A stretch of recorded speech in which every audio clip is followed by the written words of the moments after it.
Go.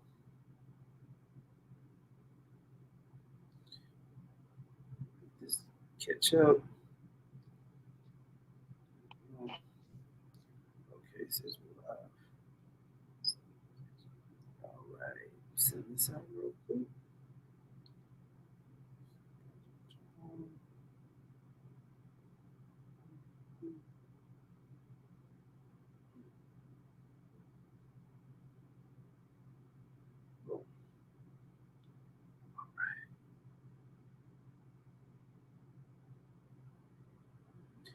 All right.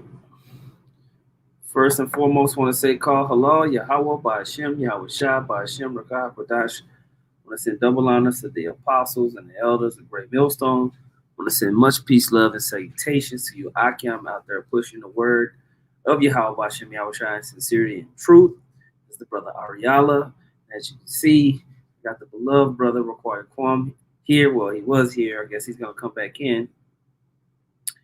And we wanted to do an algo, man, because today has been an interesting day.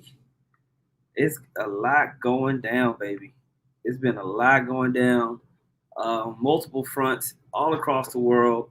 So we wanted to do a quick algo update. Um, I named this one tipping point, right? So when you look up this definition of tipping point, it says the critical point in a situation, process, or system beyond which a significant and often unstoppable effect or change takes place. And what is that? World War III. You know, the MOTB. We're at where we've reached a precipice to where these things are just blazing, blitzing towards us, man. You got regional war potentially getting ready to pop off. You have civil war amongst people popping off all across the world. And today, what we saw the stock market do can show you how quickly things can turn around. Corey Quam, did you have any opening statements? No, man, you know what it is, man. The fire rises, you know. With all these different things that we've been saying, I would like to say that I'm sure you remember there was a point, I'd say maybe 10 years ago, something like that. You know, the apostles would constantly, as they do to this day, speak about martial law, the MOTB, World War III, the destruction of America. And you even had Hebrew Israelites that would scoff and make parody videos, making mockery of the elders.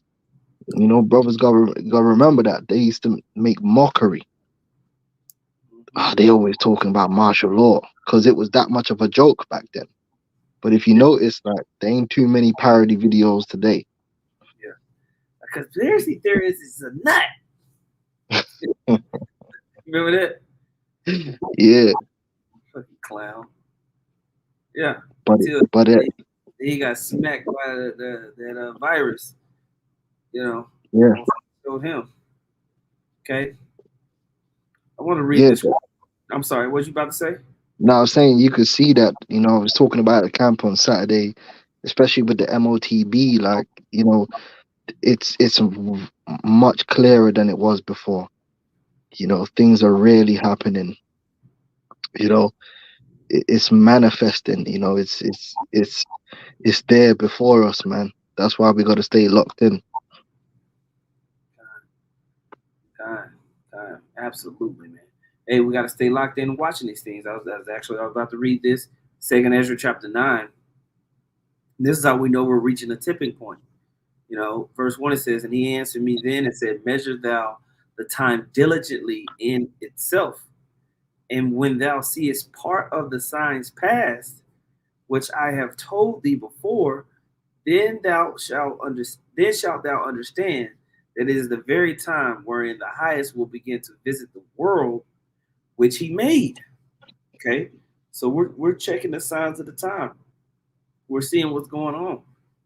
All right, and there's multiple things happening. Right, it says, therefore, when there shall be seen earthquakes and uproars of the people in the world, then shalt thou well understand that the Most High spake of those things from the days that were before thee, even from the beginning.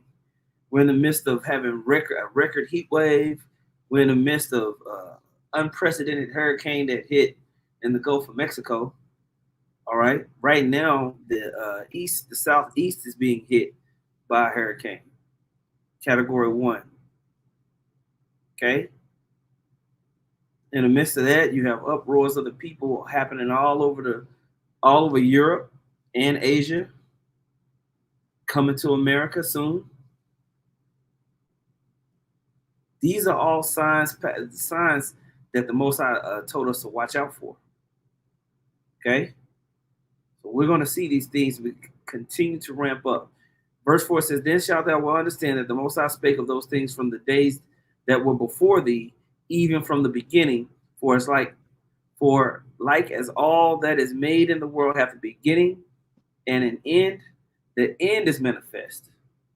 So even so, the times also of the highest have plain beginnings in wonderful and powerful works, the endings and effects and signs." Okay, so this is what we're looking at. This is what we're looking for.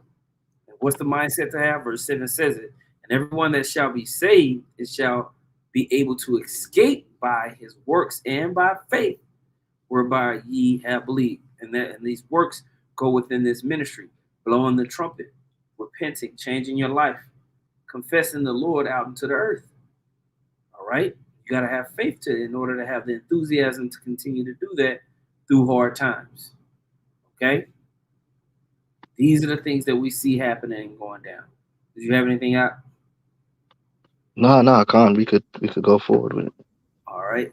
So what I wanted to do, I'm gonna start off with one of the things that I felt like was very interesting was these protests in Bangladesh. I don't know. Have you been keeping up with this at all, bro?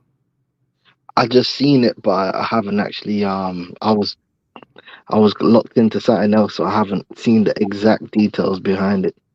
Okay. Well, I'm gonna play just this highlighted clip, and this shows you how quickly a society can descend into absolute martial law and chaos. Okay. Now it's been going on. There's been tension, but it just popped off. We're seeing more and more stuff like this happening in more places. Dozens of people have been killed and scores were injured in clashes in Bangladesh on Sunday. Mind you, I didn't even pull up Venezuela. This is happening in Venezuela. This is happening here in Bangladesh. All right, in multiple places, this is going down.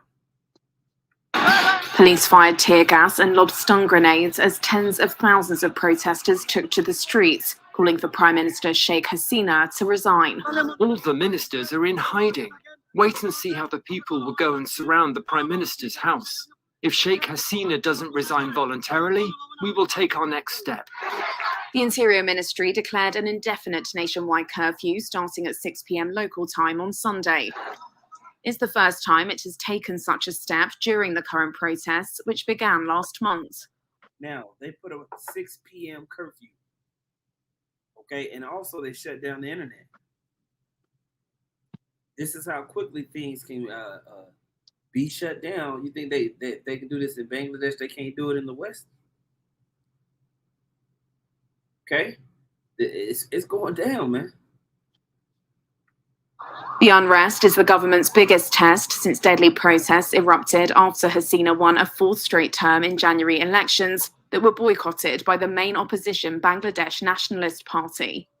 Now, we can see these type of things happening here in the United States with the our elections. People protesting the elections, people saying we want Kamala out of there. We demand that she resign. I see Gabor Yahweh put that the prime minister, I'm assuming he's just speaking about the Bangladeshi prime minister, that he went ahead and resigned. But we can see these type of things happening in the West. You about to say something? Yeah, well, they're setting that up. Mm-hmm. That's exactly what they're setting up.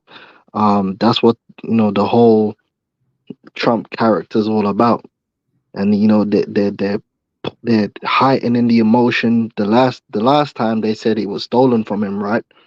And then they had the whole Capitol building psyop, where them agents ran up in the Capitol building. But this time if you notice, Trump, he's saying it's too big to rig. So he's setting the people up like, listen, we're gonna win this. So if he don't win, then they can have um that coup, that overtake, and the Patriots, which is a term that's being thrown around in the UK right now. The Patriots saving the country, you know. So they're setting that up in America, man. Yeah. Look, all this is being set up, and you're going to see these same type of laws and restrictions be put on the people. Okay, Bangladesh imposes strict curfew with a shoot on sight order following Gee. deadly protests. See that? Hmm. So you want to be out and about after 6 p.m., you can get shot on sight. Now, if we have protests over here, they've already tried to kill Trump once, quote unquote, right? I got the air quotes, if you know, right? That's going to justify them clamping down harder and faster. We read about it all the time. Revelation chapter 12, right? Verse 12, it says, therefore rejoice ye heathens, and ye that dwell in them. Woe to the inhabitants of the earth, to the sea, for the devil is come down unto you, having great wrath, because he knoweth that he hath but a short time. They're squeezing this thing. We're at that tipping, you know? Yeah, We're at that's that also that second Esdras, 15. you know, yeah, the Yeah, scripture where it speaks about there shall be sedition. yeah. Got Mm, Second Ezra 15 and 16 in the GNT says, human beings won't be able to trust each other as they grow strong against each other. They will pay no respect to their king, right? It mm, says, or to the powerful chief of their great men. Someone will want to go into the city and won't be able. Cities will mm, be thrown into confusion because of their pride. Houses will be destroyed. People will be afraid. mm. People will have no mercy on their neighbors. And Okay. that's what they're building up, especially with this left-right paradigm and the way Mm-hmm. they're gaslighting both sides. That you know, both sides kind of see it like the other side is Satan in a way. It's like when you have the kind of rhetoric like you're saving, your side is the one to save the country and the other side is destroying the country, then you set up a situation where if you have a Republican in power and you're a Democrat, then you don't want to hear nothing they got to say, and vice versa. Mm-hmm. If you're a Democrat in a Republican state, then it's like, I ain't trying to hear that, and vice versa. That's how polarized they're building this thing up to be. So you can have that sedition, like what it says, where you're just not going to respect who's in power because you don't see them as legitimate. God. Mhm. Yeah. Brother GMS North Carolina said it's going down in Kenya as well. All right. I saw this lesson the brother did. He said GMS Hasten the priest said you have 12 hours to leave once you see protests happening in this country. All right. So there was a guy that said he called it the video the first 72 hours. Pretty much you that first when civil unrest pops off, you have like a small 12-hour block window to basically flee to the countryside.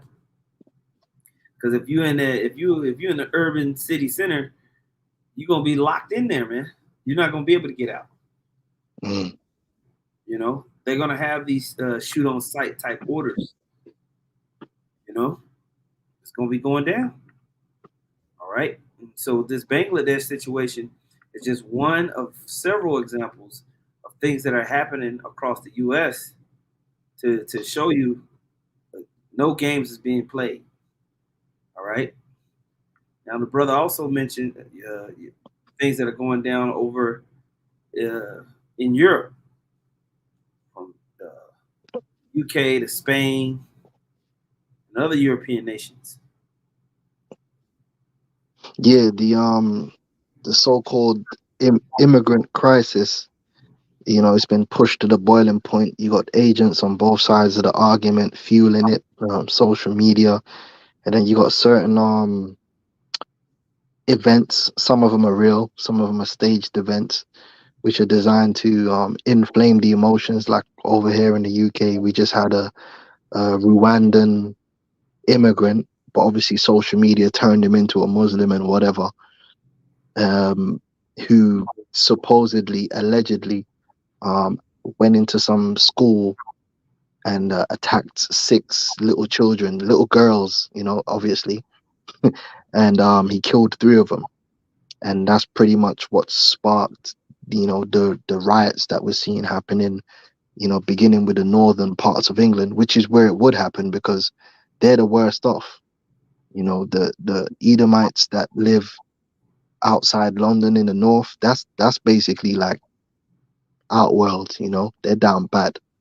A lot of them guys are on welfare, ain't got no jobs. They're already pissed off, so they just need a reason to and an enemy to lash out at. So they been pointed at, Islam and foreigners and all these different things, and then now you got counter groups of Muslims and Jake. So that they're fanning the flames of that civil unrest. But in the midst of all that, straight away they're rolling out these draconian laws. So Keir Starmer came out and said that everyone that's involved in these skirmishes are going to end up being punished. Why? Because they've got cameras out there and they're going to use the facial recognition to retroactively arrest people. So they're bringing that technology online. And one of the brothers was saying that China actually developed a facial recognition that works even if you're wearing a mask. So they got that technology that they're rolling out. Also, in quick succession, there's another article. Have you got the other article there? Yeah. Where it speaks about a standing army. Right. Yeah. So he declared that he's creating a standing army of specialist police officer to crush these riots. So again, it's just more using a problem reaction solution to push the draconian measures of the government.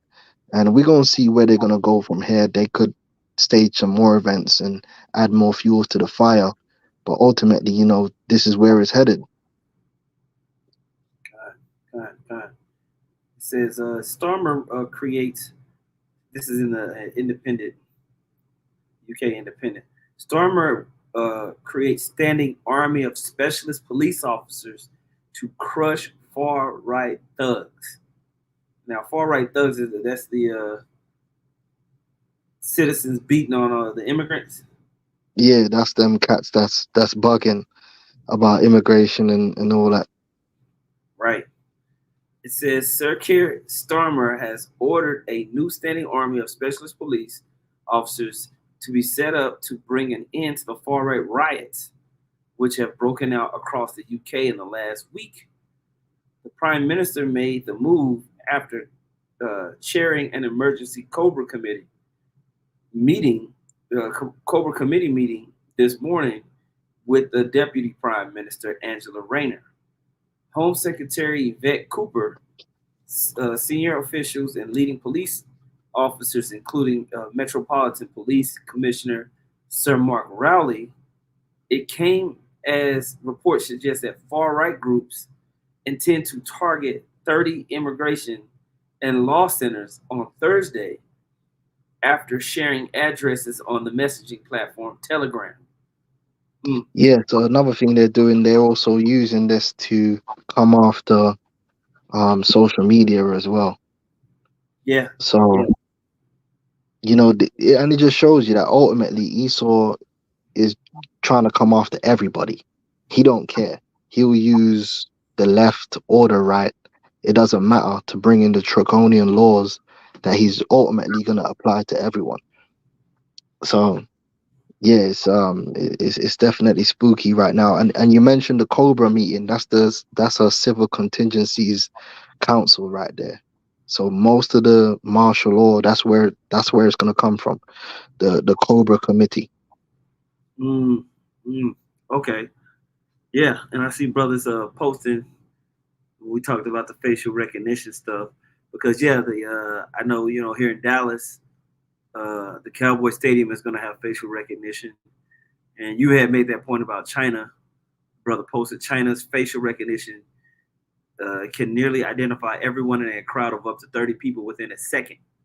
One says, when wearing a mask, the recognition rate can reach about 95%, which can ensure that most people can be identified. So they're not Yeah. playing. They pulling it out, bro. And then when you really break it down, is that if, because they might have these protests, it might die down, and then they wait for November the 5th to build it all back up again. Remember. But if this thing dies down, they start doing mass arrests. The UK already has a massive prison population. They have a massive problem. That's a crisis right now in terms of not having enough jail cells for the criminals that exist as it is. So once they start arresting these people from these riots, what they gonna do with them? Well, that's another way that they could bring in the MOTB. Mm. You know, that's another crisis where the MOTB can be a solution.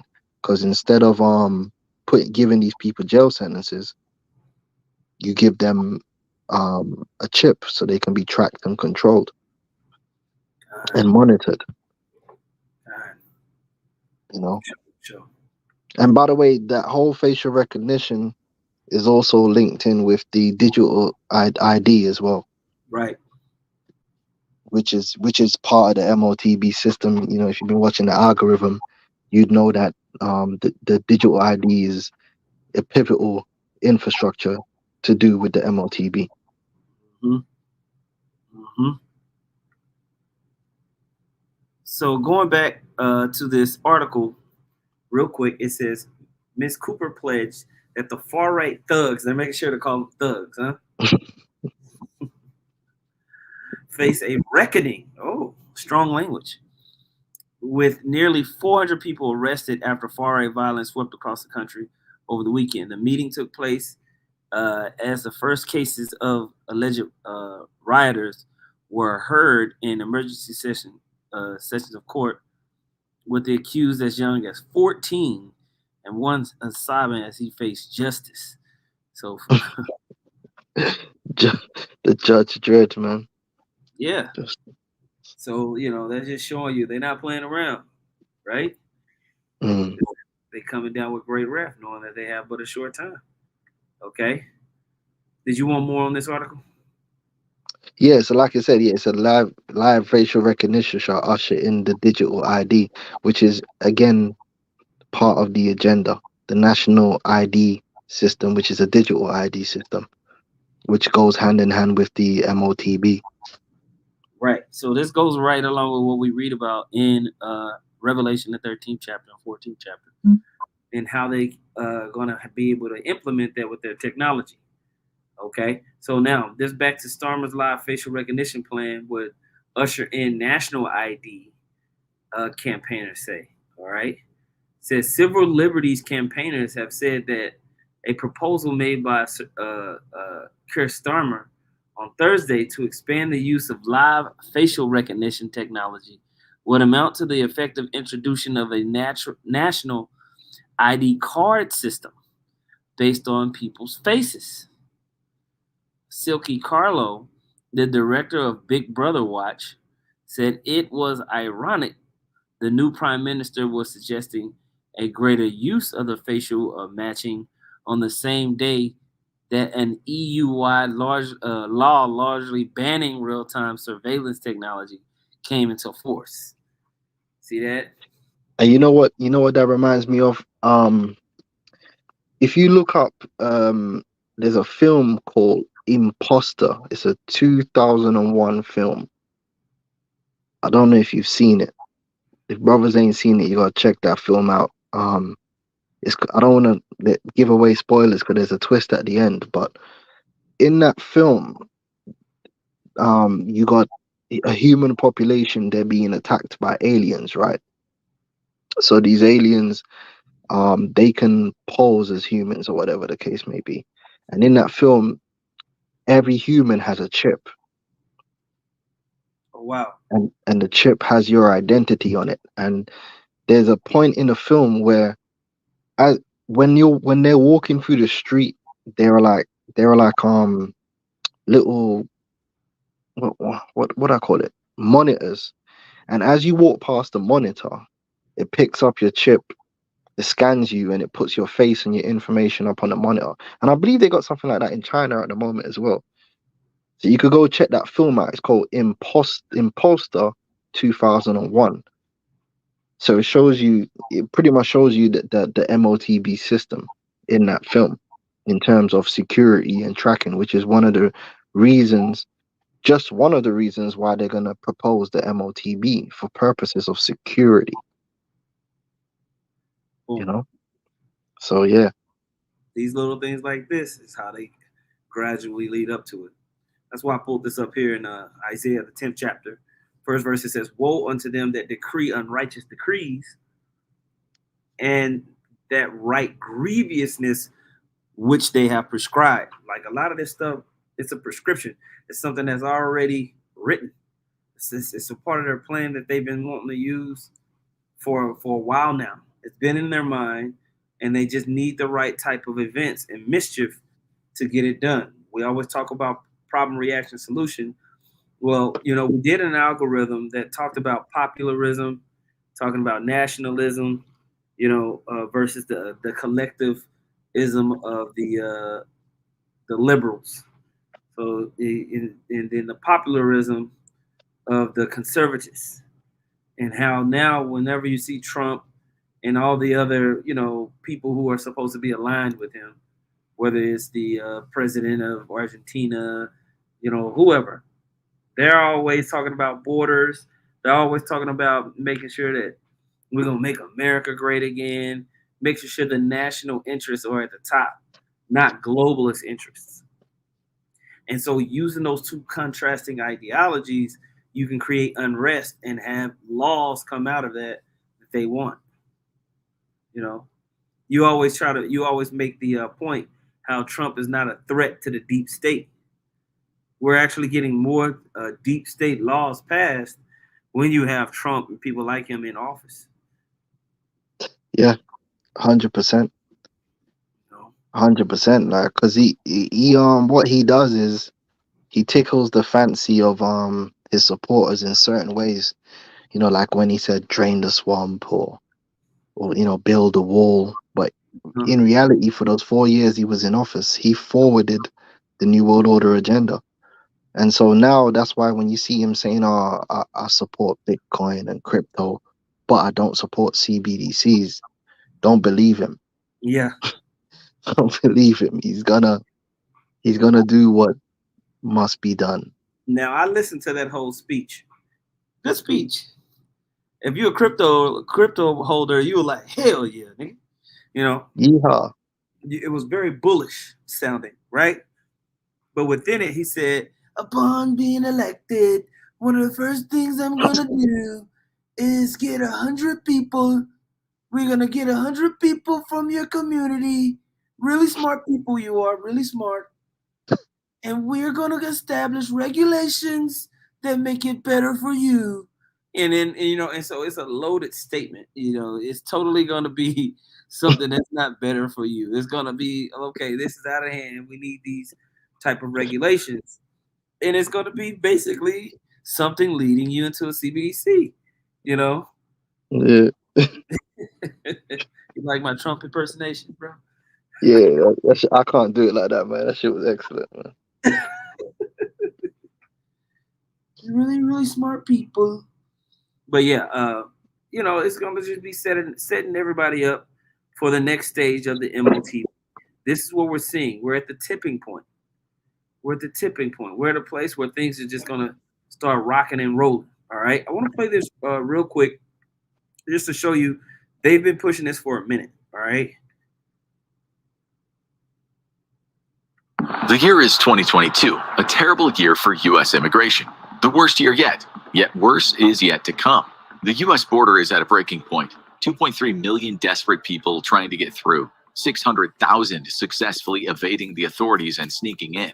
The so-called gotaways. Bloated bodies have been piling up in the river. No one has seen anything like this, not ever. But yes, it will get worse. This is the year a Peruvian man sets off on a vast journey that'll take him through the deserts of blistering hot sun, rocky mountain passes, and deceivingly unpredictable rivers. Like many before him, he won't reach his final destination, a place of safety in the USA.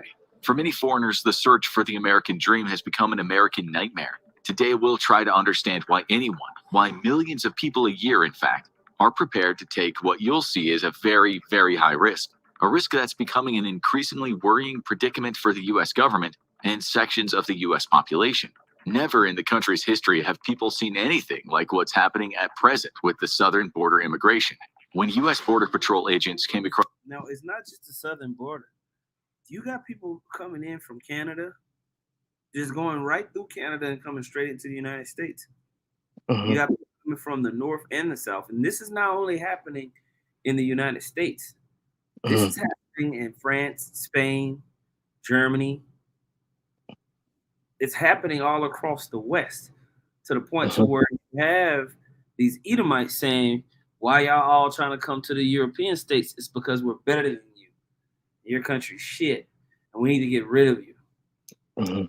So it's stirring up more and more civil unrest among the people. And you know, and another thing people gotta realize as well is that, yeah, there's a legitimate reason why people are leaving these regions, but this is being facilitated.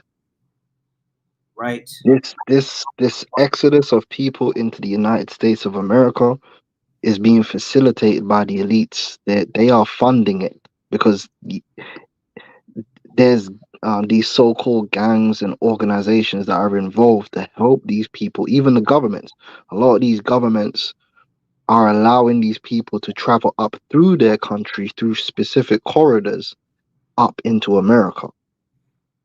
It's coordinated. Yeah. Some of these people, you know, they paid a lot of money to make it to America. That's right. You understand? Because it's a crisis that they wanted. We've seen it firsthand. Me and because it's not really that bad in the UK, even though the British, they're just crying. It's really bad when you get into mainland Europe because it's easier for the immigrants. It's harder for them to make it to the UK than it is to mainland Europe. A 30-minute ride? Yeah, across that river, bro. I promise you, I went to Italy. There's a lot of them just hanging around. Me and the elder Ramah, he'll tell you, we went to Belgium, and bro, there was places in Brussels where it's just, and this was years ago. This had to be like 7-8 years ago. There was just like immigrants, like black nobodies, just littering the street. Like we went to one of the main train stations, and it was doubled as a bus station. And you had like a segment of the station that was covered, and literally the whole area was just illegal immigrants sleeping. Wow. Just hundreds of them. And we were like, what the hell? They ain't even nothing like this in London. So that's when we understood, like, yo, this immigrant crisis is actually a real thing, especially if you're in the mainland Europe. If you got cities in Italy, Spain, France that are literally being overrun by these immigrants that's coming across the border. Is true, but that whole situation is being facilitated and tolerated to create a crisis. And these guys are coming over. Most of them are young. They are young men that are coming over, and they don't give a damn. Yeah. In their military age, they're ready to get it in. They have their virility. They snatching up these young women that want to prance around the streets. Yeah, a lot of them are lawless. I saw that when I was in Spain, though. Spain is 2-3 o'clock in the morning, and there was chicks just walking around like it wasn't nothing. I mean, just girls by themselves. I'm talking about it's dark outside, bro. Because, you know, I'm walking to go meet my brother at just like a local pub. You know, I'm like, hey, you know, because, you know, you do everything late over there in Europe. Over in Spain, shit don't even open until like 1 a.m. So I'm hitting the bro. I'm like, yo, meet me at the pub, right? So it's like a 15-minute walk. You know, I'm walking. I'm seeing young chicks walking around, like not worried about nothing. With all these immigrants running around, now you got to be on alert. You Yeah. can't be prancing around like that, man. Some of these people, the places they come from, they're absolutely sexually deprived and are deviants, man. Mm, just, just Them ready. dudes see a little thing and they lose their minds. They ready to rap or something. So it's real. It's a real problem. Mm. Yeah, so they're pushing all of these. We talked about that in Isaiah 10, these unrighteous decrees that's leading to chaos. Okay, it's leading to tumults among the people. Here in Daniel 2:40 says, "And the fourth kingdom shall be strong as iron, for as much as iron breaketh in pieces and subdueth all things." Now, this is the Roman Empire, right? Their military might was strong, right? And as iron that breaketh all these, shall it break in pieces and bruise. And whereas thou sawest the feet and toes, part of potter's clay and part of iron, the kingdom shall be divided, but there shall be in it of the strength of iron. For as much as thou sawest the iron mixed with miry clay. This is the nature of this current kingdom. You know, it's iron mixed with miry clay. They have strong military might, but it's mixed with miry clay to make it to where it's not stable. Right? It says, and as the toes of the feet were part of iron and part of clay, so the kingdom shall be partly strong and partly broken. For whereas thou sawest iron mixed with miry clay, they shall mingle themselves with the seed of men, but they shall not cleave to one another, even as iron is not mixed with miry clay. And this is what we have, man. We have these immigrants that have been swallowed up by this kingdom, and there's a mix, and the people are not cleaving one to another. All right, you got Hey, Edomites versus Arabs, Arabs versus so-called Negroes versus whatever. hey, you know what's heavy? When you get a chance here, search for an article because I can't send it to you. It's called How Romans Complained of Migrants from the East, Wow. because you had the same issues happening in Rome. You know, the empire was importing all these immigrants and slaves, and so the Roman citizen couldn't find jobs.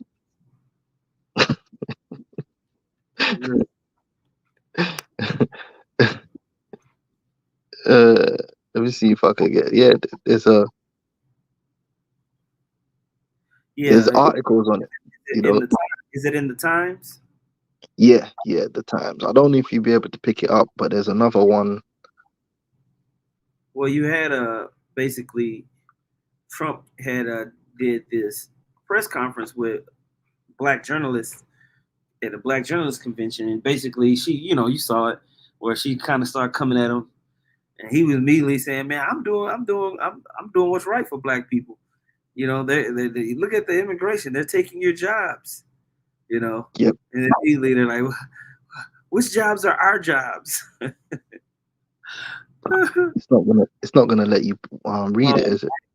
Nah, it's trying to make me pay a pound for 6 months. You're That's done. crazy. Yeah, so basically, Arkin can do the research, but the first part of the article pretty much reads, when Roman satirists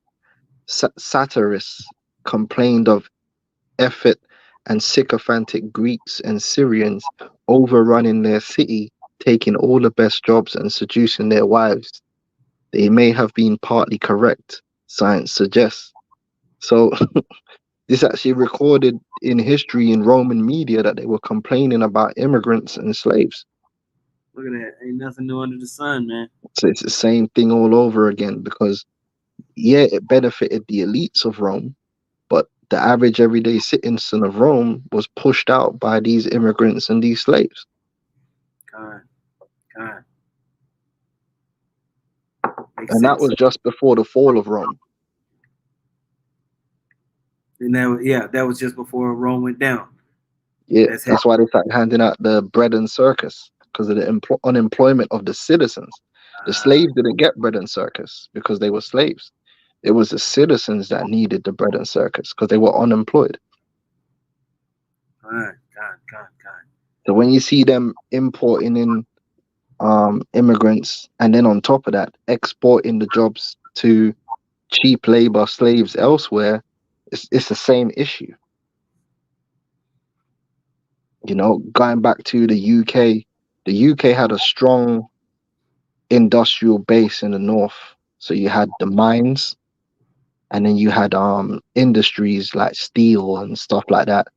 They basically shut all those industries down, shipped it elsewhere. They closed all the mines, and that's why the north of England is basically a ghost. They say that without London, England would basically be like Romania or something like that. If you were to remove the economic center, which is London, from the UK, the rest of England would just basically be, you know, a ghetto. It makes me think of this scripture. Let's see. So that's one of the reasons why these guys are ready to riot and are so upset, because they're disenfranchised in their own kingdom, just like the Romans were. Oh, yeah, it made me think of this scripture here, Zechariah 8:10. Before the work on the temple began, there were no jobs and no money to hire people or animals. No traveler was safe from the enemy, and there were enemies on all sides. You have similar situations kind of like that happening within the infrastructure of all these economies. And now check what's happening. Now check what's happening. What happened today? You have situations where you're having these localized, drops in the economy. And if you're over leveraged in the market, which this is what happened, it's probably going to be too dense for me to explain. But basically in Japan, because they were in a deflationary state of being while the rest of the world was in an inflationary state of being, they basically kept their system with low interest rates. So basically their currency was cheaper. So people would take loans out in their currency and then transition it over to Japan so that they can get more of certain stocks. And they were taking out loans because they wanted to get more, because it basically was a flip. Well, all of a sudden, the Japanese yen started to increase, and stocks were basically the bets that they were putting, the margins that they were putting on these stocks wasn't coming through. So people who were over leveraged got liquidated, meaning how much you put in and how much you lost. Once it reaches a certain level, they just take the money and they give you back a couple shekels. So not only is the bank that trusted you with the loan get fucked, then you get fucked. So this started to happen hand over fist in the Japanese markets. Well, people have been doing that in all the markets. So it was just that plus war rumors.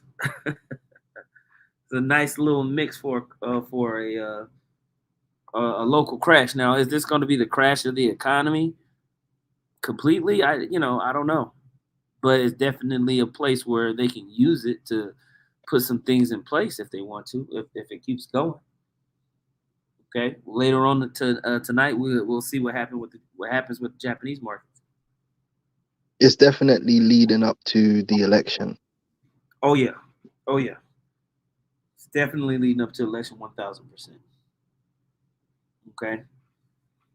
Let me see. I'm gonna read a couple of these scriptures on the comment board. Good stuff. Then I'm gonna play this clip.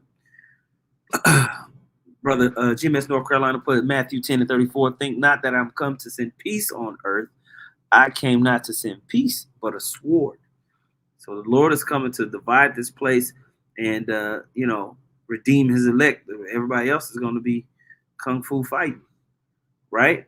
GMS Down Under Australia put Sirach 10:3. An unwise king destroyeth his people, but through the prudence of them who are in authority, the city shall be inhabited. So, this unwise king that's ruling the world, these kings are leading the world into what? Perdition. Okay.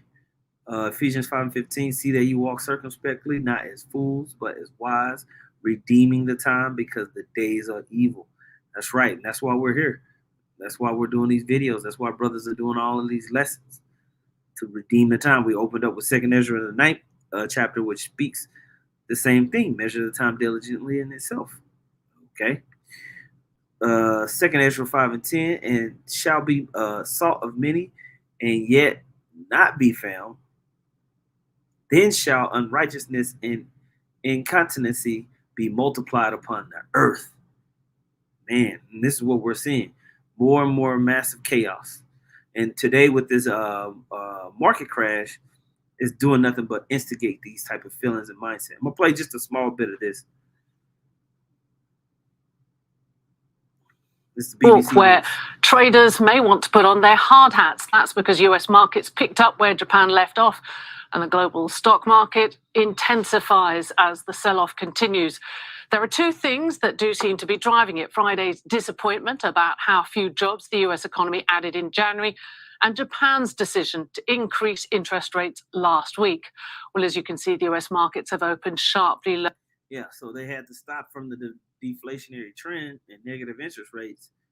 And so they had to increase their interest rates, which made their money more expensive in the market, which threw a lot of people off. Lower, you can see the Dow Jones Industrial Average losses there are, it's down over 1,000 points at the open. The S&P 500, crucially, is down 4%. And the NASDAQ, the tech-heavy index, where we've seen some of the biggest losses, that is down over 6% at the opening bell. And this is what happened in Japan and also the picture across Europe. As I was saying, a lot of this negative sentiment seems to be because only 114,000 jobs were added to the US economy in July. Now, that was much lower than it. Yeah, and I like to think about it like this. People don't think 6% is a lot in one day. That's massive. Just imagine if you weighed 200 pounds and you lost 6% of your body weight in one day. So in one day, you lost 12 pounds. That could kill you. you know what I'm saying? So when we look at these numbers, you'll hear 4%, 6%, and you might, in your mind, you're like, well, that ain't that much. Yes, it is. That literally was trillions of dollars. That's that Devin Haney weight train, man. Right. Right? So you have to understand it in a larger scope when you're hearing these figures and facts. Now imagine this. Now, didn't it say, I believe it said that Japan lost like 12% of its market in one day. I think they said it's the biggest drop since 1957. Bro, that is insane. Taiwan had the biggest drop in history of Taiwan. Wow. That is a crash. That is technically a crash. Because I believe a crash is 10%. I believe a stock market crash is 10%. They crashed, bro. I like to use the weight analogy so you can understand that. Imagine losing 12% of your body weight in one day. You'd be done. You'd be through. You'd be sick.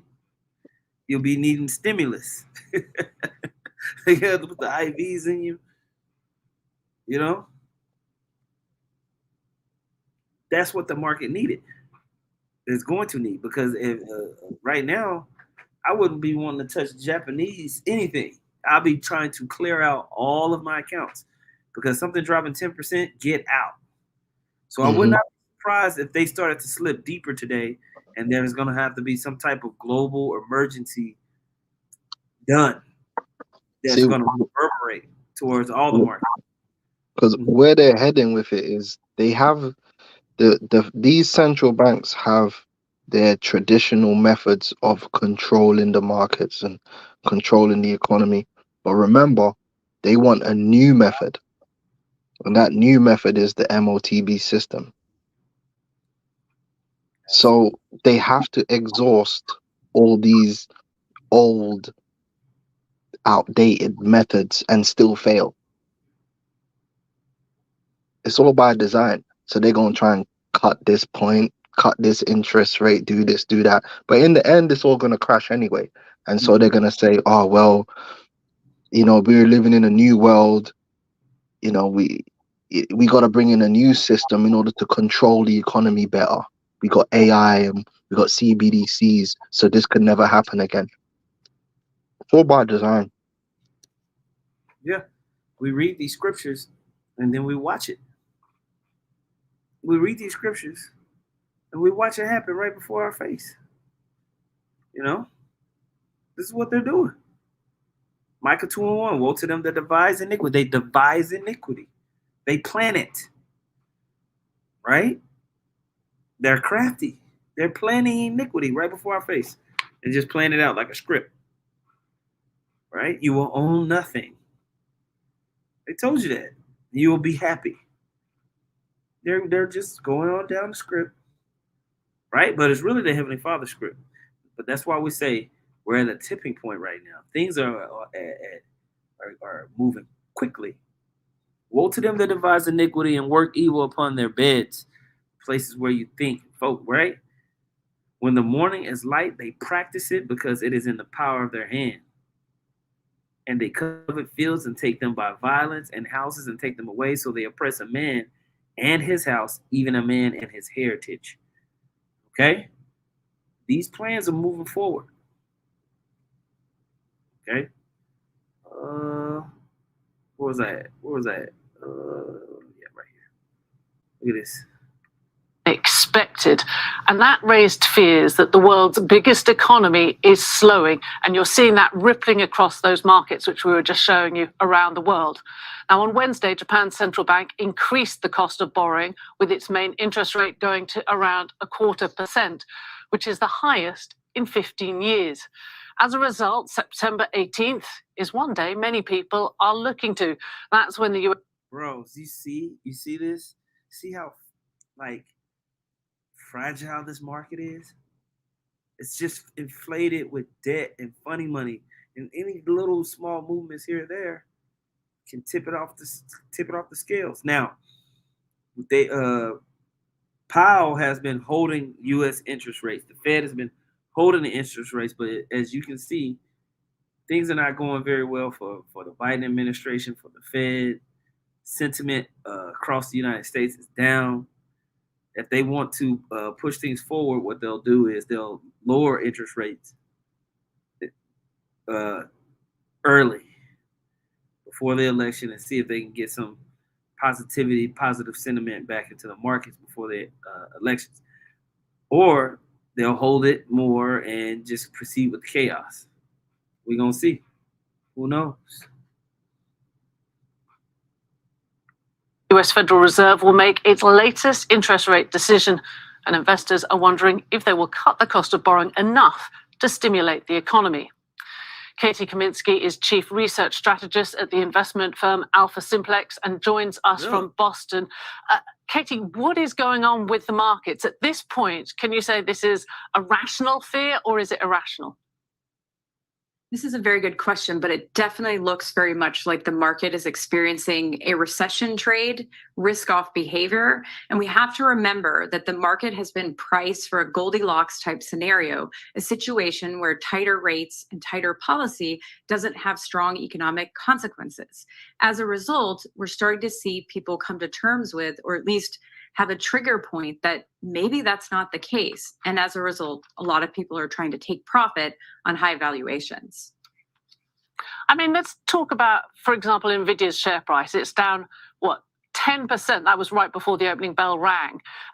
What does that tell us? I mean, it was one of the hottest stocks.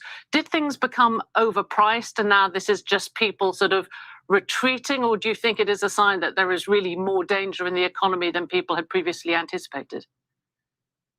Well, I think we have to point out that she completely has no idea. This girl right here, she doesn't know. I guarantee, telling she don't know. The data has been coming in weaker for about 2 months, and the narrative in the markets has been shifting. Initially, we were thinking about inflation as a concern. That has tempered. Now the narrative is moving towards the potential for demand destruction. So I don't want to keep listening to that because it's going to get on my nerves.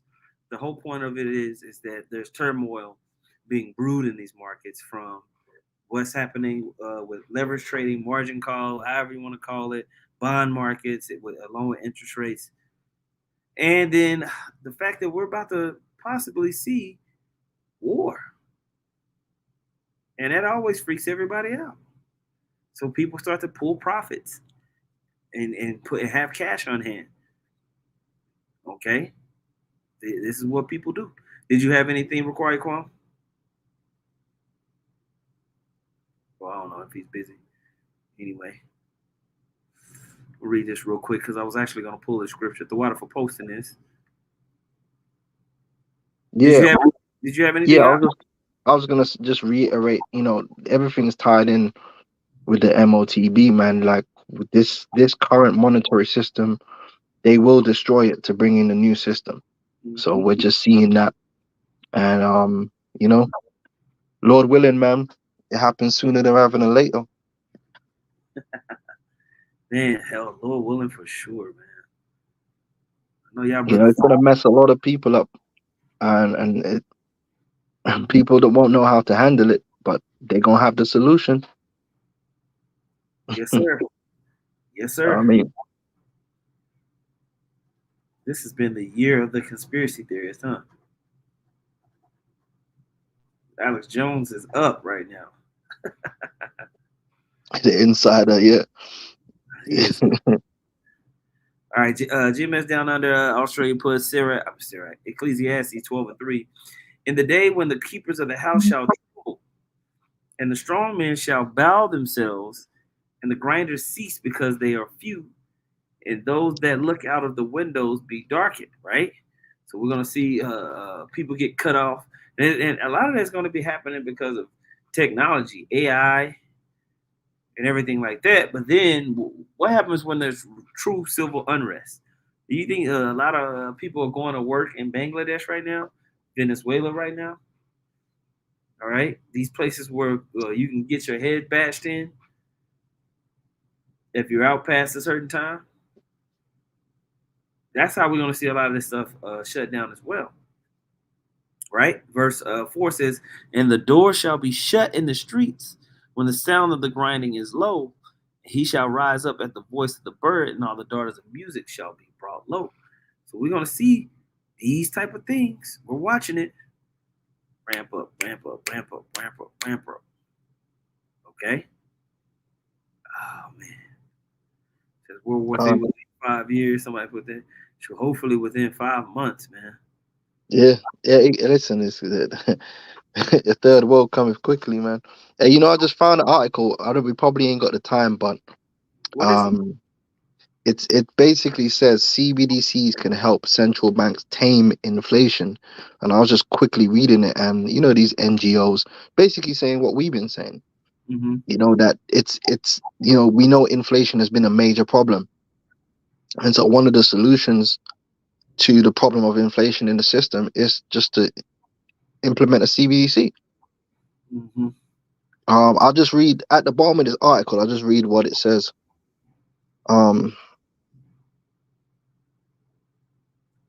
It says here, this flawed methodology does not need to be used. Current CBDC architecture provides central bank economists and regulators with a wealth of near real-time information on the CBDC balances of financial institutions, along with metadata that could tag with industry each CBDC is spent in, allowing real-time CPI measuring and even triangulated inflation fighting while maintaining robust privacy of all transactions for all users. A central bank doesn't need to wait for institutions to report its CBD's assets and liabilities. Instead, central bank staff can query the CBDC balances directly. As we fight inflation in 2023, lessons learned can be used to give central banks the tools they need to manage their economies in a better manner rather than possibly engineering unnecessary recessions. So, like I was saying, the policies that the Federal Reserve and these central banks are using to try and battle inflation is actually hurting the economy and causing recessions. But this is built into the system. Hence, they have a new system that they can roll out to make America great again, right? Rolling. So yeah. Rolling.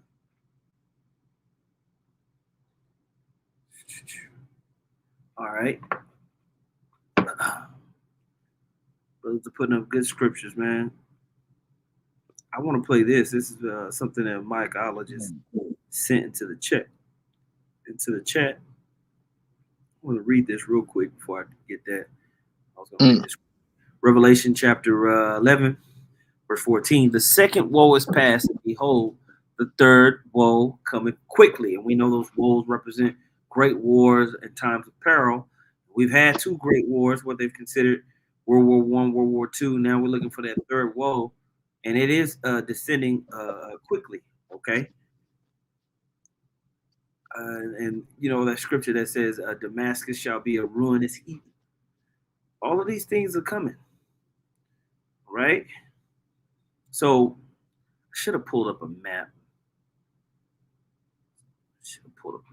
Let me see if I can find a map real quick. Middle East. Yeah, Damascus is doomed. So people can see. Let's see. I need something more descriptive. Let's go to images.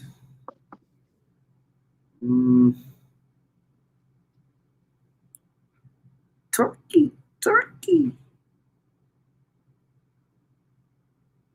That's not bad. Maybe this one. Let's see. Wasn't Turkey talking about leaving NATO? They've been saying it. Actually, they're pretty tired of everybody. Well, if I'm not mistaken, isn't Turkey part of the United States' strategic nuclear deployment? Didn't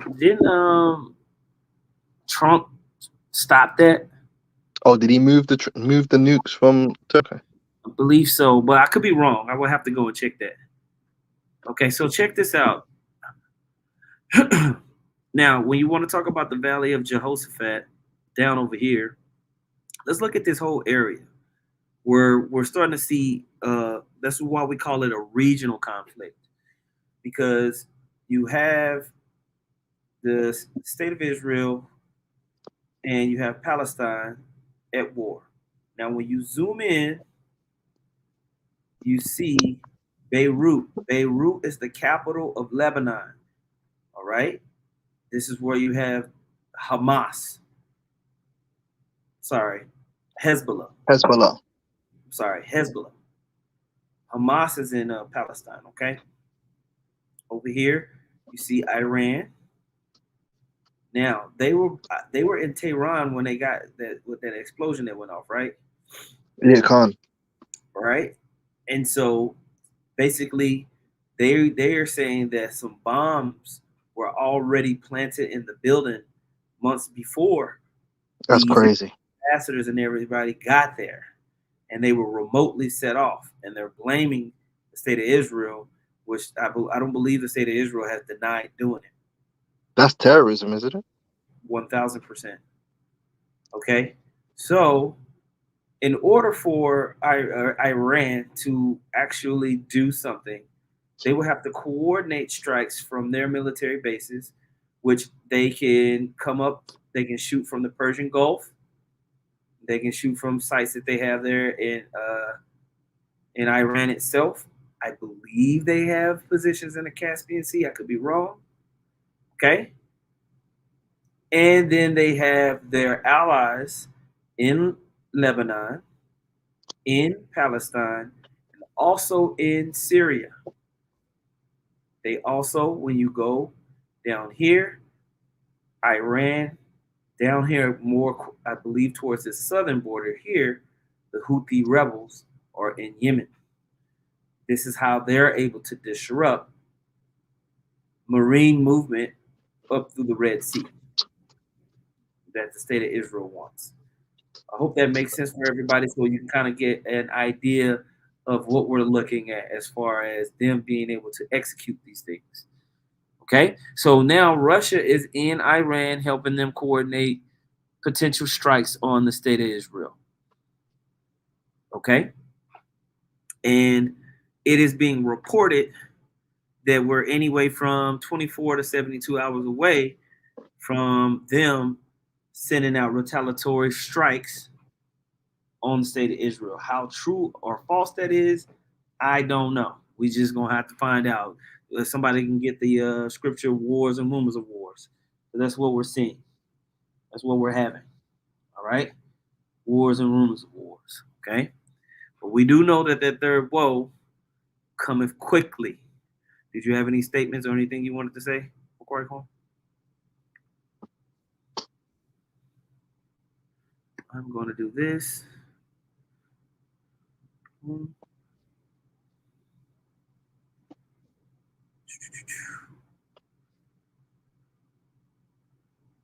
right. GMS North Carolina put 2 Timothy 3:1. This know also that in the last days perilous times shall come. Perilous. It says full of danger or risk. Dangerous, fraught with danger, hazardous, risky, unsafe. Absolutely. This is what we're seeing. This is what we're seeing, man. GMS Melbourne put 2nd Ezra 15 to 28.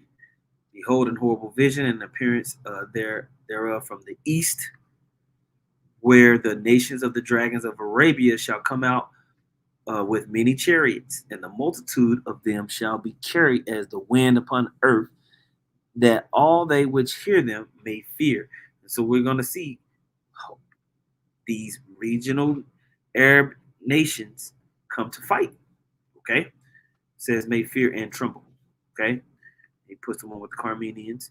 All right, verse 30. Also the Carmenians, who are the Iranians, raging in wrath, shall go forth as the wild boars of the wood, and with great power shall they come and join battle with them, and shall waste a portion of the land of the Assyrians.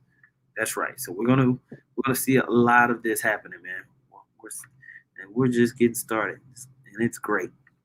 Blinken, he has told the G7 that Iran and Hezbollah will likely be attacking Israel within the next 24 to 48 hours. Now, in addition to that, we're also hearing reports coming out that Benjamin Netanyahu is now officially declaring. Now, have you ever heard them being so emphatic about when they know a strike is going to happen? Like predicting the actual hours like this? I'm trying to think back to I think the only time would be the last one. Well, because I know Iran basically let them know, like, hey, we're going to hit these targets, basically allowing them to get civilians out of the way. But supposedly, they're not doing that this time. So, these reports of there's going to be a strike, sometimes it makes me feel like, man, come on, man. I know Iran have said they're going to do a strike, but I think some of the reports I've seen is that they're saying the strike is imminent, but they're not giving an exact time frame for it. And I think it's the American intelligence community that are pre-predicting when and where, because I think it was meant to happen even yesterday, but it didn't. So a lot of this should be clickbait. Yeah. They're gonna do the attack, but it depends. I mean, this one, there's no telling where it'll be interesting to see how deep into Israel they search for targets. That would be interesting because they hit Tehran, didn't they? Yeah, they did. And so that was egregious. Last time that they attacked the Iranian, I believe he was a general or an ambassador, some top level ambassador. I believe he was in Damascus. He was in Syria. So they never attacked them in Iran. They've always attacked them from proxy positions. This is one of the first times that I know there was an explosion before in Tehran, but I don't think Israel took credit for it. But this time, they fully, believe that the state of Israel did it. It's going to be very interesting to see if this strike eclipses the last action. Very interesting. Mm-hmm.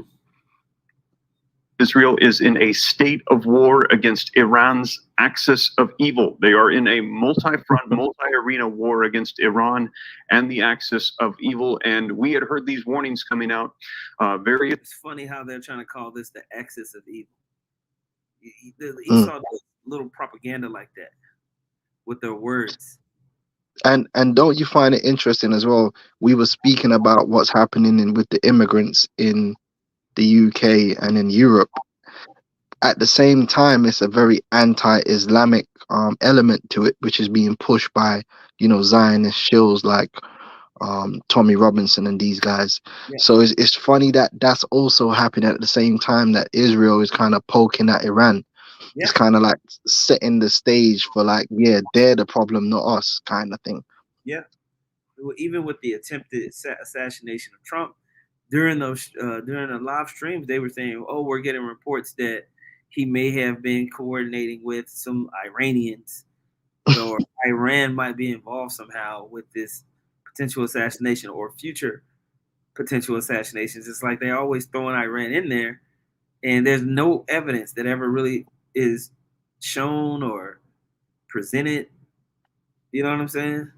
People swallow it down, Meanwhile, the state of Israel is in total aggression mode. They're doing terrorist attacks. They're killing civilians. They're bombing indiscriminately. They're not giving any heads up for civilians to get out of the way. They'll kill anybody. They are allowing grape. The soldiers are graping, hostages. Yeah, that's crazy. To death. That's crazy. They're committing all types of war crimes. And UN violations, UN resolution. Yeah, that's they said a dude was paralyzed. That's crazy. Oh wow, they were going that hard. Yeah. The guy that was paralyzed, was two of them, and one of them got paralyzed, and then I don't know how they died. They probably executed them dudes, but they dead now. I would want to be dead. You grape me until I'm paralyzed, and then you. Yeah, that's crazy, man. That's human rights, It's crazy. But yeah, Benjamin, not a real Jew. He's still under pressure. So yeah, he needs something to make him relevant, right? It's crazy. Here we go. Sources, I reported this to you just a few hours ago earlier today, were saying that Iran would likely be attacking within the next 24 to 48 hours. We had heard that it would be Monday. It is now Monday over in the Middle East, and they are saying that this has now been confirmed by the United States. The United States saying to the G7 groups to prepare for potential war breaking out in the Middle East between Israel and Iran within as soon as the next 24 to 48 hours. Now, it has been rumored that it could be the 12th or the 13th, but they're saying no, it could be quite a bit sooner, and to prepare for potential war breaking out here within the next day or two. Now, this comes as I mentioned, we had heard that Iran has dismissed all calls for them to de-escalate the situation. The United States, Arab nations, they're calling for restraint. And we're hearing that Iran has responded and said there will be no restraint. There will be retaliation, even if it's hard. Yeah, that should remind you of Joel, the 3rd chapter. They're beating their plowshares and their pruning hooks into swords and spears, and they're preparing to go to war in the valley of Jehoshaphat. Okay? Yep. They're not going to call this thing off. This whole area is going to be a heap, and it's going to lead to the whole place getting lit up. Because if the United States were to jump into this, the United States has military bases all throughout Jordan, all up in the video over here, in Afghanistan and Iraq. They all up in the video. They in the UAE. So you got to hit those targets too. Yep. You got to hit them over here in Afghanistan. You got to hit them over here in Iraq. You gotta take out those spots. Okay? Yeah, and another problem they got as well is that some of them Gulf states, it's really only the elites of those states that's with America. They Mhm. gonna have a problem. If they enter into a war, the public ain't with them. Yeah, You yeah. know, a lot of them states they're Qatar, ready to be toppled anyway. yeah. Qatar is not with America like that. They don't fuck with America like that. At point blank period. You know what I mean? Yeah. So you got a lot of things. Turkey don't fuck with America like that. You know? They're liable to back their Muslim brothers. Okay? It's a good scripture. I'm gonna read it real quick before I go back. The water, GMS Melbourne put Zephaniah 3 and 8, therefore wait ye upon me, saith the Lord, until the day that I rise up to the prey. For my determination is to gather the nations, that I may assemble the kingdoms to pour upon them mine indignation, even all my fierce anger, for all the earth shall be devoured with the fire of my jealousy. Right? And that's going to happen first with those nukes. When these nukes get shot off, ain't gonna be no Russia standing over. No, everybody's gonna go hide in bunkers. There's gonna be nuclear winter. It's gonna be the Earth is gonna be fucked up all over the place. All right, it's gonna be total chaos all around the world. All right, I had something else. Where's that? Let's see. I'm gonna play a little bit of this and I'm gonna skip. And on my headspace right now, because it's the news that is coming out is really, really dark, and we're getting closer to something, and I don't think we're going to like it. The Dow is way down. Japan was almost wiped out, 12.5%. They had to close the trading floor for a while in Japan. And that is happening in Europe and now coming here. We had bad job numbers, lots of layoffs. Intel laid off this morning 15,000 jobs. Looks like Chevron is moving to Texas from California. They just can't take California anymore. And there's riots on the streets of the UK, and I want to get back into this story a little later on in the program, but it's rage bait that is going on, and people are now saying, Elon Musk said this weekend that civil war is inevitable in the UK. But we also have some news today. It looks like Iran is planning on attacking Israel. They announced this over the weekend. Speculation was that it would happen sometime today. Remember, it's late in the afternoon in the Middle East now on Monday, and so usually if things happen, they happen by the time this show is over. It's usually started. So we're watching that closely.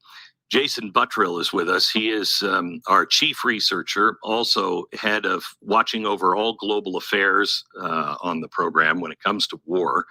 He is he like hunting. Look at him. He love hunting. What do you think he likes to hunt? What do you think he likes to shoot? I shoot hog. I shoot hog. He goes hog hunting. He'll shoot the shit out your ass. He will shoot you and not give two shits. Jake Yeah, really he looked like a Manchurian candidate, man. duck hogs, yeah. Yeah. He will pop your ass. So black people think they can run up on guys like this and intimidate them. When it's that time, there's gonna be guys like this. There's gonna be shooting a lot of you loud mouth niggers. Okay, a lot of you loud mouth Negroes are gonna be getting shot in the face by guys like this right here. All right. And he's gonna pull out some beef jerky and sit there and eat it while he watches you choke on your own blood. Beef jerky. All right. Yeah, let's see what this guy has to say. The Stone Cold Killer right here. Former military intelligence, and is here to tell us exactly what we're Actually surprised it hasn't happened yet. We were getting word that it was supposed to kick off sometime over the weekend. I think the biggest takeaway here is that there is going to be a response. Pretty much everyone expects it. It sounds like the Israeli intelligence and military is expecting it very imminently. There's a carrier battle group that's on its way from the U.S. to the region to support if anything should kick off. We know something's going to kick off. The question now is just how badly it's going to. And this is only the beginning, stages of this larger regional war. And I'm going to go ahead and say that. I do believe this is going to be a regional war with multiple countries involved. And it's going to mirror the regional war that's already going on in Eastern Europe. And that sounds kind of interesting, doesn't it, Clint? Regional wars breaking out everywhere, and we're expected to respond to every single one of them. How's that supposed to happen? Okay, so the Mediterranean is the Sixth Fleet, right? That sounds correct. I don't remember, but I think it's the Sixth Fleet. I'm sorry if I'm mistaken, but what I want to know is this carrier group that's going out in addition to what we usually send in the Sixth Fleet? That's always there? Is this a replacement or is this an addition? Because that's a huge addition. I'm fairly positive, but I'm going to double check that this is in addition to what's already going out there. It's pretty significant, isn't it? Yeah, it's significant, especially carrier battle group. Yeah, and it's especially significant when you think about all the different theaters that we're guarding against right now. And I got to tell you, Glenn, looking at the state of the economy, looking at our adversaries, what they're trying to do with the economy, with organizations like BRICS, they're also the same people that are opposing us in Eastern Europe right now. You've got, can I say it? And Israel. And Israel. Can I say it? Cascading protest movements that are going all the way through Europe and heading towards our own doorstep. I mean, yeah, right. Did I read that? And then like what the happens after that? Is that where it was? Yeah, that's where I think I got it. Yeah, sure. And then after it cascades, it comes to the United States, and all of our enemies look at the West and say, now, and that's exactly what's happening. If you look at what's happening in the Middle East with the Houthis, those are funded by Iran. But now who's just been spotted on the ground and been announcing that they are providing military advice, at least, that's Russia. Yeah. Russia is now assisting the Houthis. So this is becoming a global war. Whether we like it or not, it will. Yeah, when everyone that always analyzes this, they always say, "Oh, BRICS will never, dominate the dollar, as the global reserve currency. They'll never do it. They'll never challenge the United States one-on-one. Blah blah. The United States is too powerful." Agreed, one-on-one, but that's not what's being built here. I got to tell you, when I was looking at all this information all together, yeah, it's gonna take. I'll never forget that algorithm that we did, where we looked at the power of the United States military and how it just eclipsed everyone's military when you go one-on-one. And basically, it would take all these nations ganging up on America. Yeah, I think you broke up there. Say that again, Up. Oh, I was just saying, you remember when we was looking at the power of the United States military? Oh, yeah. And just how it eclipsed everybody else's military? Yeah, Global Firepower website. Yeah, that was crazy. Global Firepower, that's right. And we took note that, okay, it would take a confederacy. It would take them coming together and really focusing to destroy America, man. And these nations have been putting this together for the last 15 years. Now, if somebody can put Habakkuk, the 2nd chapter, 5th and 6th verse, you want to read that for me? Habakkuk 2? how they got all nations and all people. Now, this right here is a visual database of the U.S. military it as an empire, right? And so when we talk about the world being shaken and being and going and reeling to and fro, it's not just going to be mainland America that gets attacked. America has military capabilities scattered all across the world that's going to have to be dealt with. Okay. Now, it says the United States of America, unlike any other nation, maintains a massive network of foreign military bases around the world. And when you go to these military bases, they're like fucking cities. They're not, it's not just like they got a hut with some AK-47s in it. It's a whole city. With McDonald's and everything. McDonald's, Burger King, schools, all types of stuff, man. It's serious. It's on record that the United States military is the biggest polluter on the planet Earth. It's crazy. So that shows you how massive that operation is.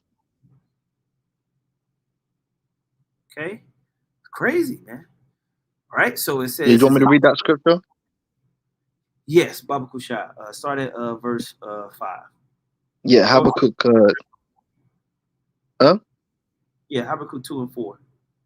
2 and 4. Habakkuk 2 and 4. Behold, his soul which is lifted up is not upright in him, but the just shall live by his faith. Yea, also, verse 5. Yea, also, because he transgresseth by wine, he is a proud man, neither keepeth at home, who enlargeth his desire as hell, and is as death. He enlarges his desire as hell and is as death. Look at this, man.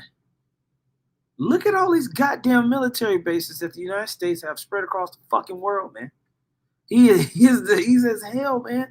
He cannot have enough. Look at him. Look at this shit, bro. Yeah, unified command.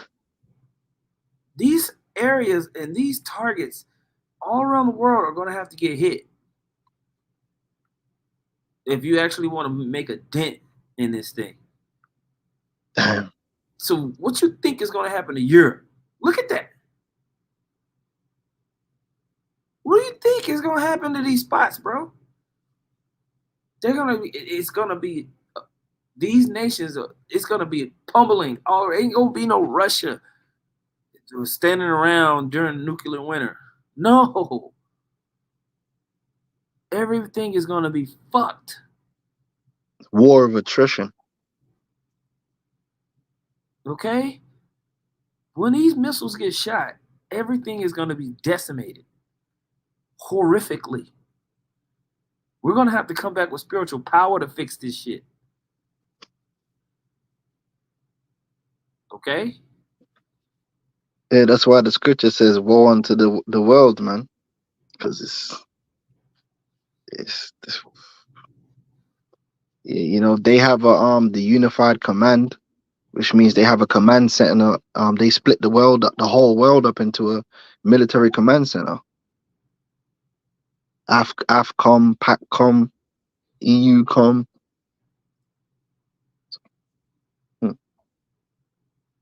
Okay. Somebody said, despite brother Yazarala put, despite recently closing hundreds of bases in Iraq and Afghanistan, the United States still maintains nearly 800 military bases in more than 70 countries and territories abroad. Okay? These spots are going to get smacked. All right? So this is how he's gathered himself all nations and all people. Okay? Mm. He's in all these spots. Is there more? Yeah. Okay. Yes. So it says, enlargeth his desires hell, and is as death, and cannot be satisfied, but gathereth unto him all nations, and heapeth unto him all people. Look at that. Okay, so that's going to cause chaos. When they talk about regional conflict, that, you know, right now you have this area of the Ukraine, Moscow, they're battling right here or whatever.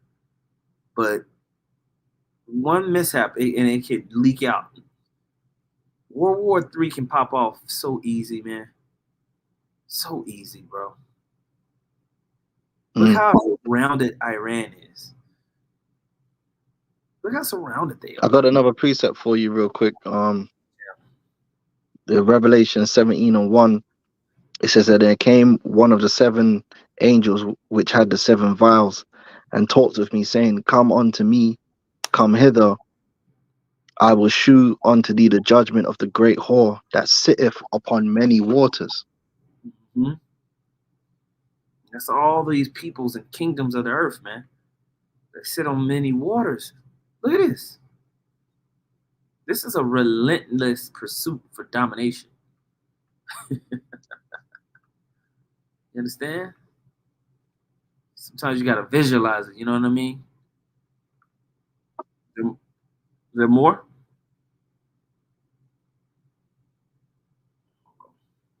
Sure. Is there more on that you got? Am I frozen? No. Yeah. That's it. I just wanted to read about the many waters. It just backs up what you were saying. Beautiful. I'm gonna play a little bit more, and we can wrap up. Okay. All right. So let me. And some, I kept thinking about, the famous Paul Harvey monologue, if I were the devil, what would I do to make change? And I'm not saying they're the devil, but I am saying that look at everything together and connect all the dots. Who are the players involved in every single theater? Who are the ones? Who are the ones sowing discord that is cascading all over the world? Who are the ones? Look at the places that haven't blown up yet, but are on the cusp of it. You look at Taiwan, you look at North Korea. That BRICS unit is involved in every single one of those. You cannot destroy the United States or defeat her one-on-one. We are too powerful. But taken together with all the different countries that they are building, by the way, and ignite it all at the same time, what happens? I don't know the answer to that because we've never been there, but we're going in that direction. And the people that are running this country. We do know what happens. The scripture tells us what's going to happen. America's going to be destroyed by fire. These nations are going to burn her. All the and all the whole military infrastructure is going to be completely wiped out. This world as we know it, with Esau, the so-called white man, ruling it, controlling it, telling everybody what to do, being in the moral high seat, telling everybody what good or bad is. Meanwhile, while they lie, manipulate, kill, maim, destroy, that whole idea is going to be removed from the planet. Most High said it. Babylon the Great has got to be destroyed. And if you can't see that America is Babylon the Great, you're an asshole. You're an asshole. This is the nation that makes everybody drink down the wine of the wrath of fornication. This is the nation that's pushing the policies that governs the world. This is the nation that pushes public sentiment and is able to rise kingdoms up, rise kings up and take them down. Okay? It's not hard to see. There is no confusion on who God does not like, because the actions that you shall know them by their fruit. We see the fruit of America. Point blank, period. Okay? Country are driving us there in a Cadillac. I will tell you what happens if it's World War II. America wins because World War II, America was united. And we all came together to fight against evil. That will not happen this time. We are too divided. And the government has made so many mistakes. I'm really very concerned about England, because England is the Bubba effect. We don't even know the facts, and that's another problem. Yeah. But we don't even know the facts of what really happened that started all of this stuff. They haven't figured out this kid from last week. They still don't know, well, is he Muslim? Is he not Muslim? How is he raised? We don't know any of that. But people are all assuming that this was a Muslim immigrant. It wasn't. He was born in England. he's English. But the facts don't matter anymore because it appears as though the government is lying to the people in Great Britain. And so they've had enough. And then you have outside forces, dare I say it, like Russia again, and the influence of those we have spoken about many times on this program that want the West to collapse and are sowing this really demonic seed in not only England and France and all of Europe, but here in America as well. Well, America is the one that started it. America is the one that's pushed out this LGBTQ whatever agenda, hard body. They're the ones that promote it. They're the ones that have encouraged the other nations to follow suit. So trying to pass this off as a European problem and not understanding that it's a West problem, it's an Edomite hegemonic power structure. Babylon the Great is an Edomite hegemonic power structure that rules the world. And they all are about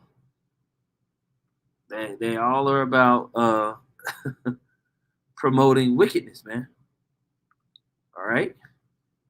2 Peter chapter 3, verse 10, it says, "But the day of the Lord will come as a thief in the night, in which the heavens shall pass away with a great noise, and the elements shall melt with fervent heat.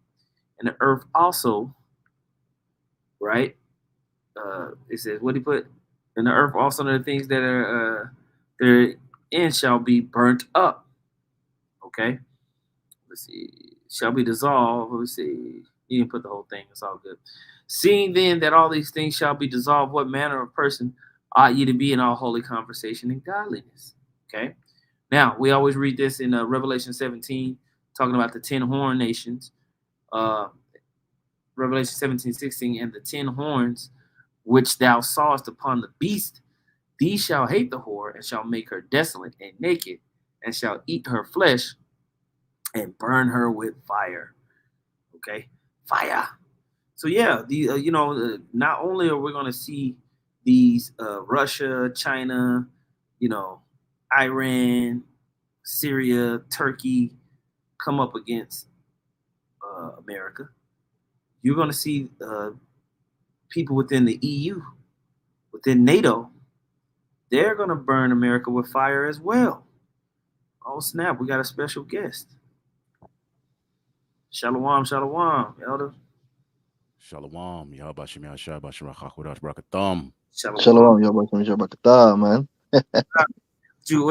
What you got on it, man? Shit, 5.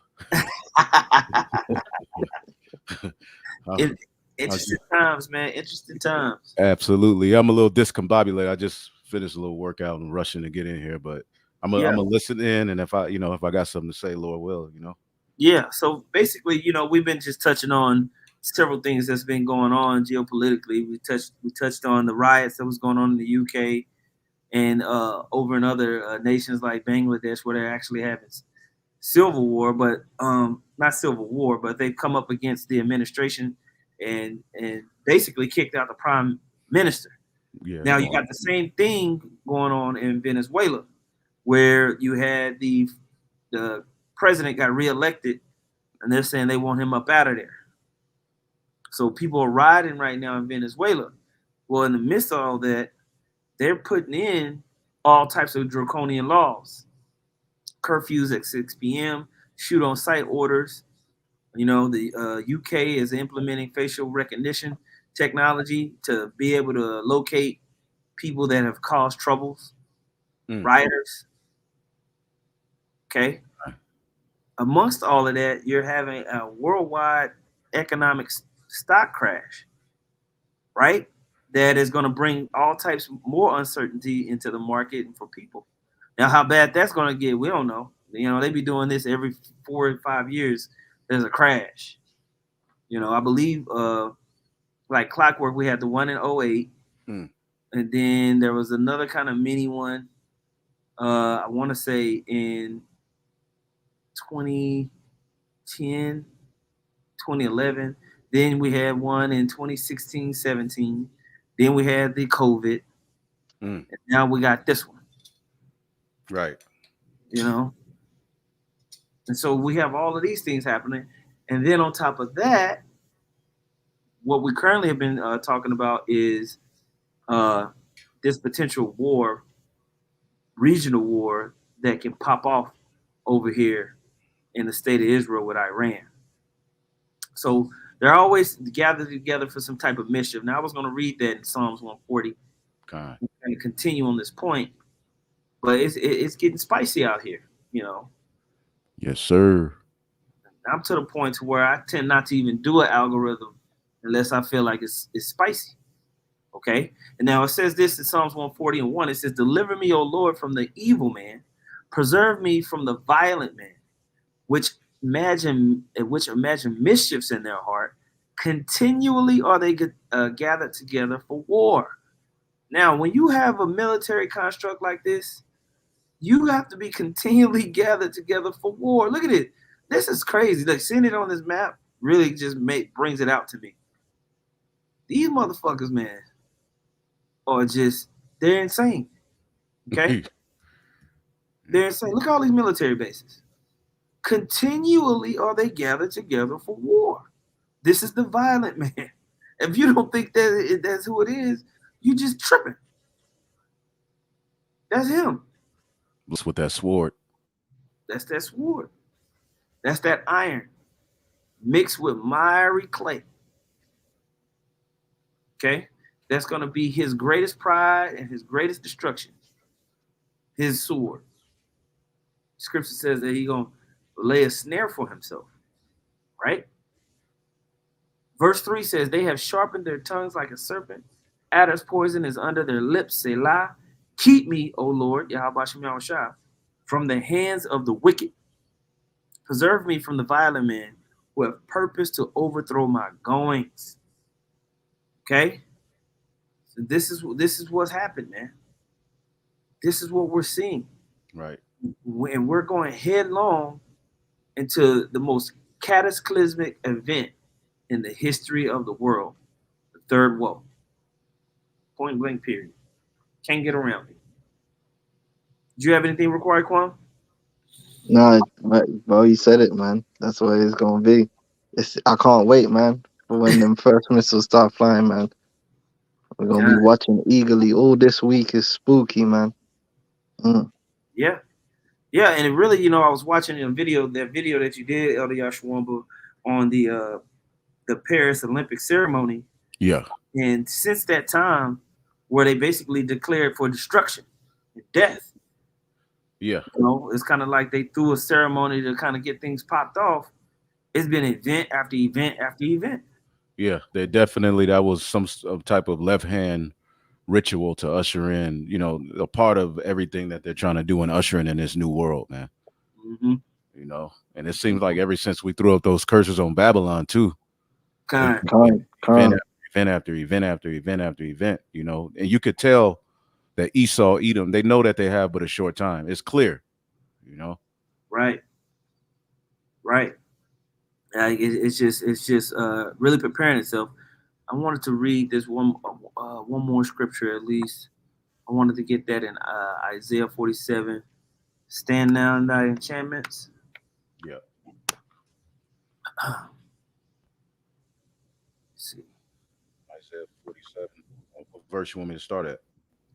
Read verse 1 and then skip down to stand now in thy enchantments. Where's the All right. Yeah, I'll Where? find it. This is Isaiah 47:1. "Come down and sit in the dust, O virgin daughter of Babylon. Sit on the ground. There is no throne, O daughter of the Chaldeans." So it's not right for a virgin daughter to be sitting down on the ground getting dirty. She's supposed to be sitting up, pristine, looking good, pretty, smelling good.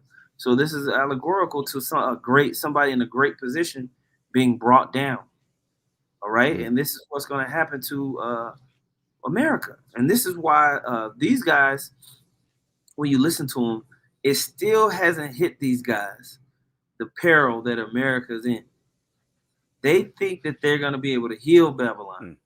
We're going to come together on the Jesus and pray it away. Jesus Christ. And he's not sleeping well. You know, he said at the beginning of this, he said, I'm an alcoholic. They're drinking, they're stressed. The men of the Lord are stressed too, though. You know, but we're not stressed for trying to save America. We're just trying to endure it to the end, to where we get about this bad boy. You know, Right. Yep. Let's keep reading. For thou shalt no more be called tender and delicate. Mm-hmm. All right. Now jumping down to verse 12, it says, stand now with thine enchantments and with the multitude of thy sorceries wherein thou hast labored from thy youth.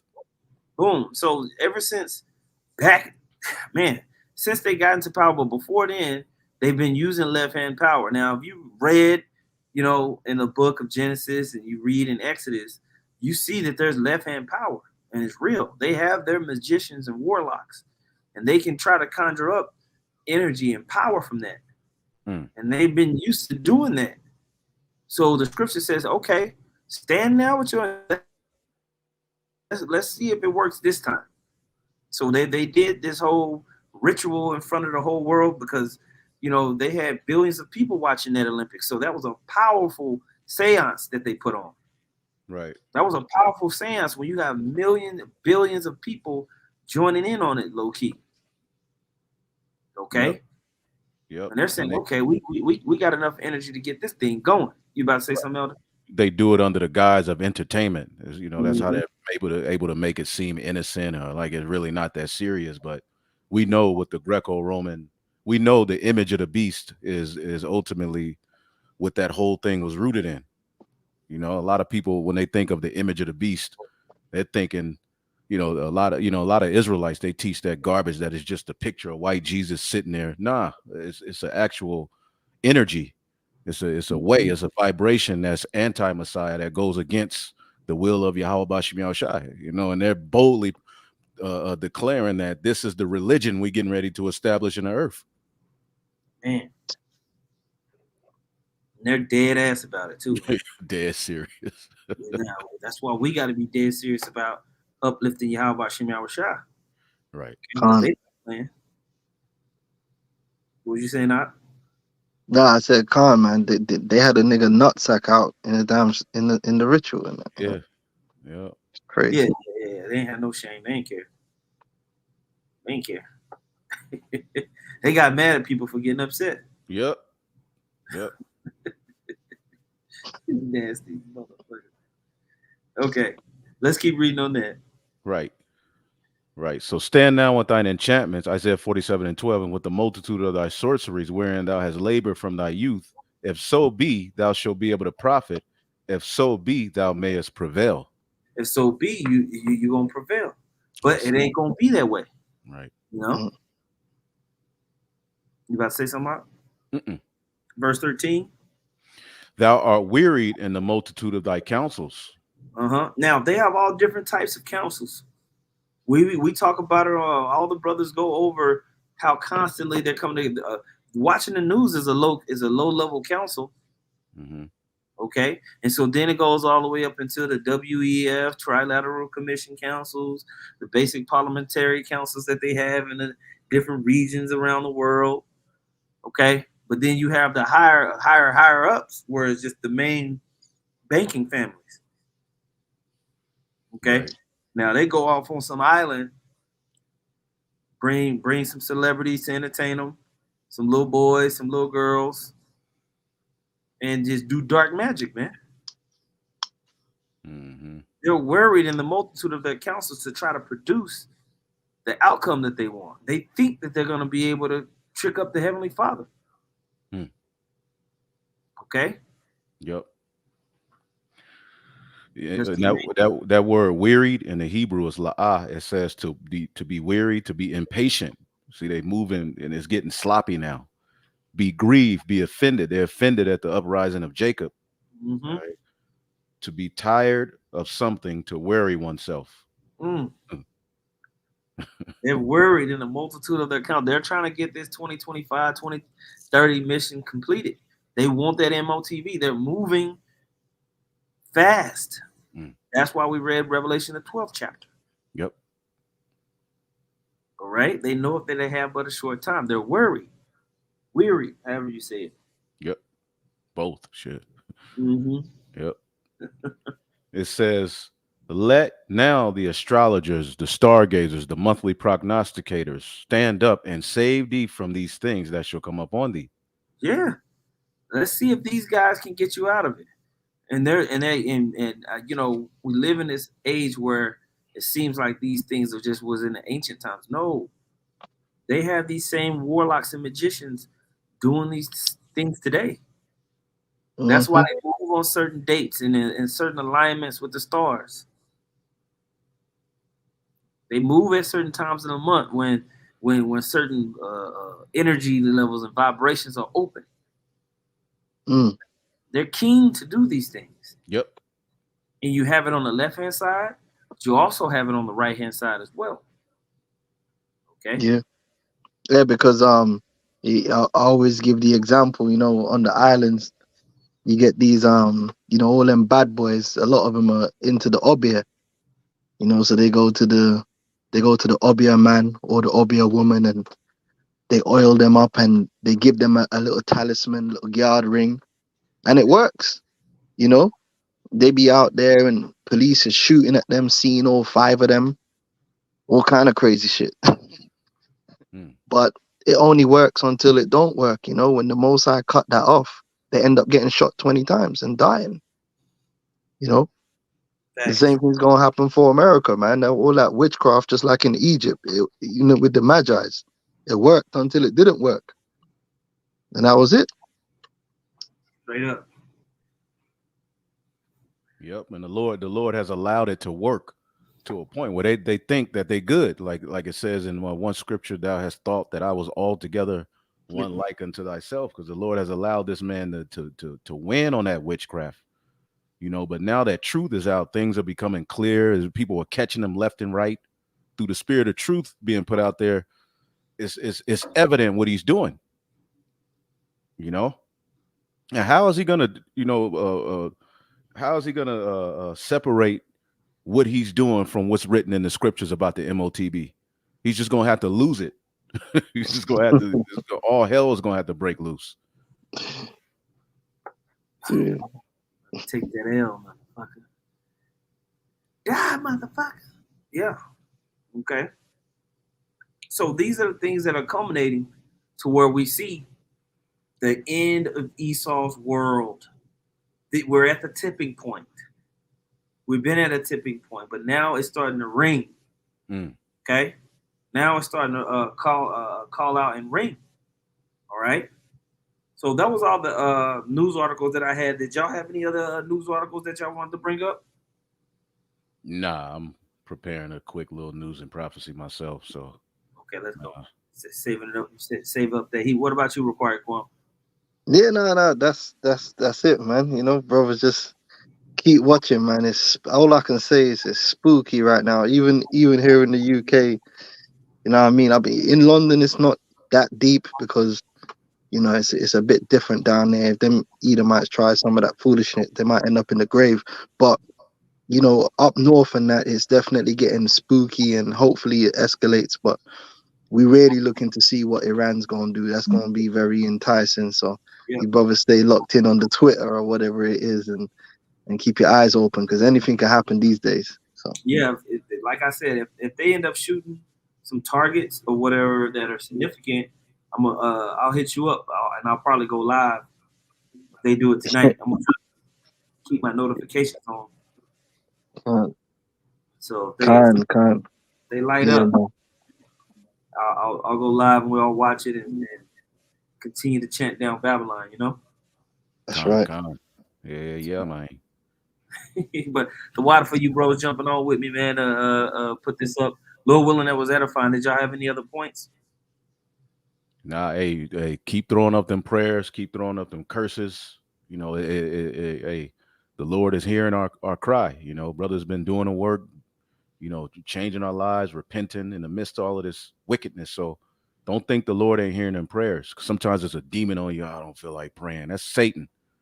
You know, throw up a quick prayer. Ain't got to be nothing all drawn out, but make sure you throwing up them prayers, all right, and them curses on this place, man. Absolutely, man. We see how it's working in the earth, so just keep pushing out, Cam. That being said, man, we're gonna say call halal Yahweh by Oh, Shem. but Josh.